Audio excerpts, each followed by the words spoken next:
அனைவருக்கும் நமஸ்காரம். அடியேன் கோவையிலிருந்து கிருஷ்ணவேணி, சிவவாக்கு ஜோதிடர். மிக சிறப்பான ஒரு நல்ல பதிவு. இது என்ன அப்படின்னு பார்த்தீங்கன்னா, பிரம்மகத்தி தோஷம் அப்படின்னு சொல்லக்கூடிய அமைப்பில் சனி பகவானும் குரு பகவானும் சேர்க்கையோ அல்லது ஒரு தொடர்புல இருந்தால் இதை நம்ம சொல்லுவோம்.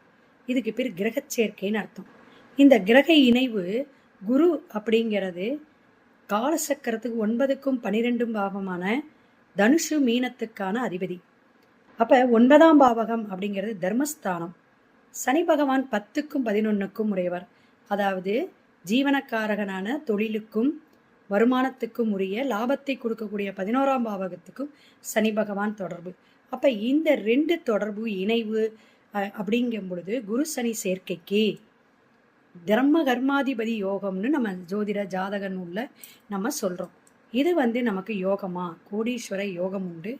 ஒரு விபத்தை, ஒரு தொழில் சார்ந்த ஒரு சரிவை, ஒரு வருமானத்தில் ஒரு பீடையை, அல்லது ஒரு பெரிய ஒரு விஷயத்தை பண இழப்பை அல்லது குழந்தை பாயினால் ஒரு பிரச்சனையை சந்திக்கக்கூடும் அப்படிங்கிறதையும் நீங்கள் தெரிஞ்சுக்கணும். சிவாய நம. திருச்சிற்றம்பலம்.